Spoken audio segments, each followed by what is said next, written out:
Hi friends, అందరూ ఎలా ఉన్నారు? నేనైతే చాలా బాగున్నాను. మీరు ఎలా ఉన్నారో కామెంట్ సెక్షన్లో కామెంట్ చేయండి. ఈరోజు రెసిపీ వచ్చేసి అట్టికాయ బజ్జీ అనమాట. నా స్టైల్లో అట్టికాయ బజ్జీ ఎలా చేస్తానో చూసేయండి.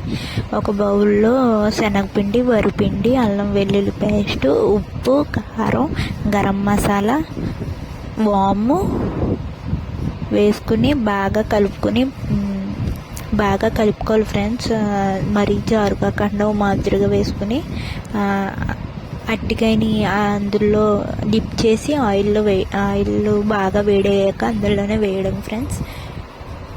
నా స్టైల్ మా అమ్మ వాళ్ళ సైడ్ అయితే ఇలాగే చేస్తారు ఫ్రెండ్స్. మీరు ఎలా చేస్తారు అనేది కామెంట్ సెక్షన్లో కామెంట్ చేయండి.